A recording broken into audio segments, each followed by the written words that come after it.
Olá pessoal, estou aqui para fazer mais um vídeo falando mais um pouco a respeito das ideias humanistas secular. E hoje quero falar a respeito, ou fazer uma pergunta, né? O ser humano é bom ou é mau? O ser humano é bom ou é mau? Existem dois pontos de vista a esse respeito. O ponto de vista teológico e o ponto de vista filosófico ou humanista. Baseado no que a Bíblia diz, a igreja cristã e mesmo o judaísmo acredita, na verdade, ou acredita na maldade inerente do ser humano. Eles acreditam que o ser humano é mau, que o ser humano é mau. E aqui nós ouvimos várias vezes pessoas falar, o ser humano, rapaz, o ser humano não presta. O ser humano, quem quer lidar com o ser humano? Melhor lidar com um cachorro, com um gato, do que com o ser humano. Mas ele não quer ser nem gato nem cachorro, né? Então, baseado na crença teológica e bíblica, o ser humano é mau. E por que os cristãos acreditam que o ser humano é mau? Baseado num texto da Bíblia, que diz assim, no livro do Gênesis, no capítulo 6, o verso 5, fala, subtítulo, corrupção do gênero humano. Corrupção do gênero humano. Viu o verso 5 do capítulo 6. Viu o Senhor que a maldade do homem se havia multiplicado na terra e que era continuamente mal todo o desígnio do seu coração. Agora vem outro texto aqui, no capítulo 8, verso 21 do livro de Gênesis, né? Diz assim, e o Senhor aspirou o suave cheiro e disse consigo mesmo, não tornarei a amaldiçoar a terra por causa do homem, porque é mau o desígnio íntimo do homem desde a sua mocidade. Nem tornarei a ferir todo vivente como fiz. Então aqui, baseado nesses versículos da Bíblia, Agostinho, um teólogo católico, no século III, defendia que o homem era mau, estava corrompido, desde quando houve aquela questão mitológica da queda de Adão e Eva.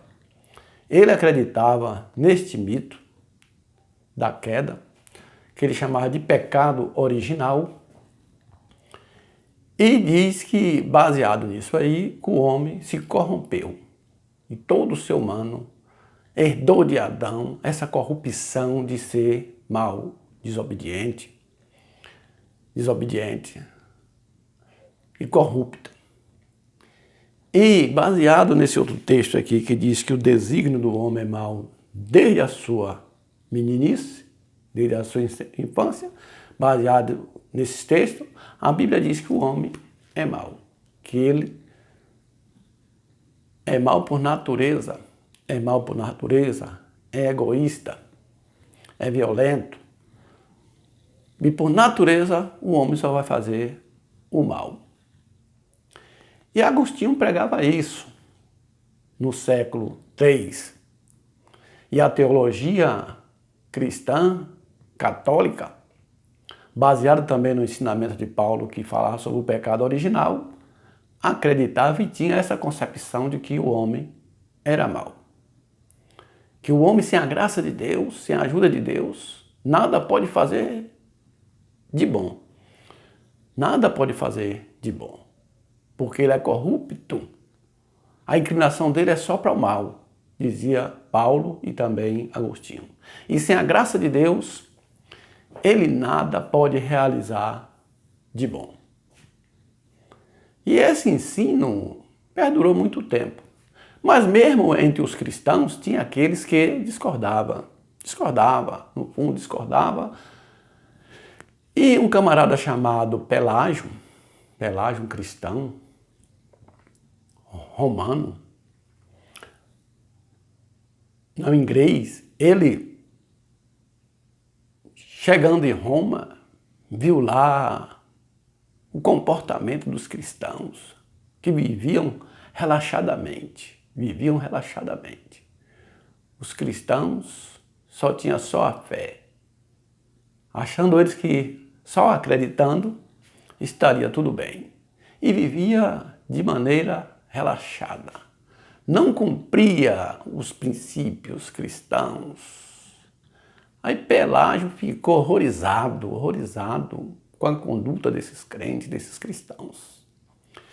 E aí Pelágio pregava que eles, nessa desculpa de que o homem é fraco, de que a natureza do homem é corrompida, eles viviam uma vida relaxada, uma vida sem compromisso com ética, com a verdade, com a pureza, com a santidade, como ensinava o cristianismo. E aí ele começou a pregar, dizendo não, que o homem podia, o homem não é mau por natureza, que o pecado de Adão, e que ele também acreditava no pecado original, o pecado de Adão não afetou a raça humana, os descendentes de Adão. Nada disso. Que não tinha base isso aí, que o pecado de Adão afetou todos que nasceram de Adão, iam nascer corruptos, fracos, incapazes, que isso aí não era uma verdade. Que o pecado de Adão afetou só Adão, que Adão deu um mau exemplo só e pronto. E nada de que passou essa herança para os seus descendentes. E por causa dessa mensagem dele, ele foi perseguido, taxado como um herético e teve sérios problemas. Porque ele foi de encontro à doutrina de Agostinho, do teólogo Agostinho.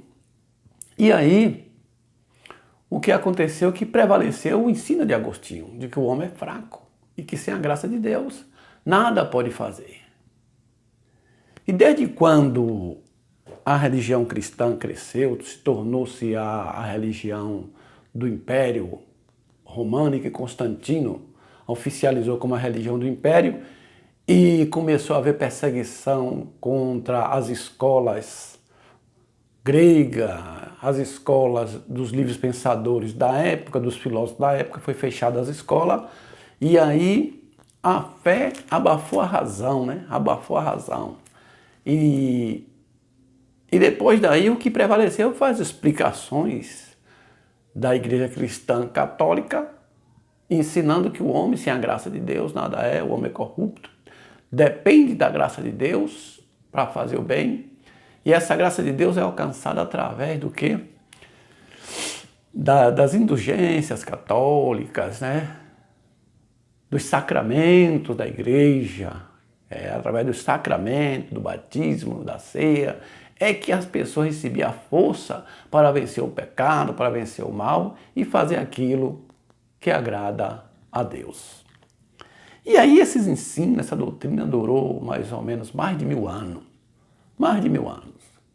Essa ideia, essa opinião, baseada na Bíblia, de que o ser humano é incapaz, é corrupto e nada faz de bom pela sua própria força. Em si mesmo nada há de bom.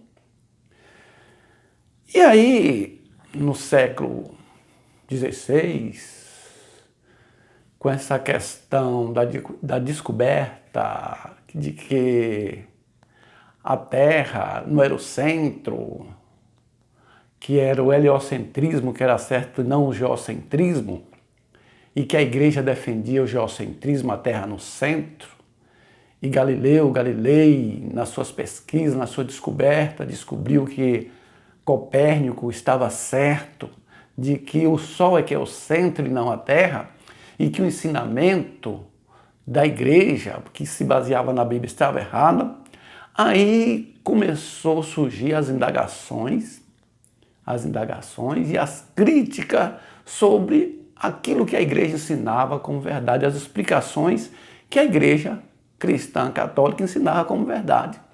E baseado nisso aí surgiu os renascentistas. Né? Os renascentistas eram pessoas estudiosas, livres pensadores, que começou a levantar aquelas ideias mortas das escolas gregas que foram fechadas, né? Começaram a pesquisar essas ideias e aí começou a duvidar do ensinamento da igreja a respeito do que ela ensinava sobre o ser humano. Aí houve uma revolução, já que a igreja e as explicações da igreja estavam erradas na questão do geocentrismo e que a verdade era o heliocentrismo, aí eles começaram a duvidar e questionar os ensinamentos da igreja, mesmo essa questão desse ensinamento a respeito de que o homem é mau desde a meninice, porque a Bíblia diz que o homem é mau desde a meninice. Mas a Bíblia também diz que a terra era o centro também, era o centro, e estava errado. Aí eles passaram a examinar e descobriram que não, que o homem não é corrupto, como diz a Bíblia, que o homem só pensa de fazer o mal, mas que o homem é um ser natural, inteligente, em primeiro lugar, é um ser livre, ele não veio dotado com a natureza determinada, como os outros animais, para fazer aquilo de acordo com a natureza, mas como o homem era um ser livre, diferente dos animais, ele podia escolher fazer o certo ou o errado, continuar fazendo o bem ou o mal. Ele era livre para escolher. É aí que surgiu essa questão do livre-arbítrio, que o ser humano ele é livre. Ele, por natureza, é egoísta, mas também ele pratica o altruísmo. Há momento que ele não pensa só em si, que ele também é um ser social. É um ser que pensa no outro ser humano, que também visa beneficiar o outro ser humano.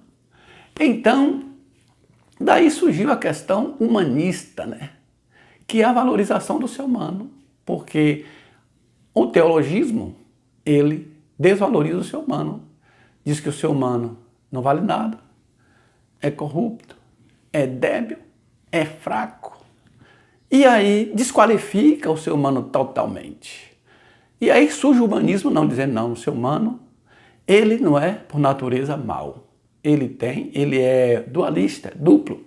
Ele tem a capacidade de fazer tanto o mal como o bem. Agora depende da escolha dele, ele tem que usar a sua razão, o seu intelecto, para fazer aquilo que é benéfico, principalmente aquilo que é benéfico para si. Principalmente aquilo que é benéfico para si. O ser humano não está obrigado, como os outros animais, a viver de acordo com a natureza. Mas ele pode evoluir, ele pode agir de maneira diferente da natureza, porque ele é um ser livre. Ele é um ser livre. Como livre, ele é livre para pensar, livre para agir, livre para decidir o que é bom e o que é ruim para si. Então, nós, humanistas secular, não acreditamos no mito da criação, nem naquele mito do pecado original. Estou usando isso aí como uma base, porque os teológicos acreditam assim, baseado nessa questão aí da queda e da corrupção do homem, que o ser humano descendente de Adão é corrupto e nada faz de bom, né? Nada faz de bom. O humanismo é oposição a isso aí. O humanismo não diz que o homem é mau, por natureza.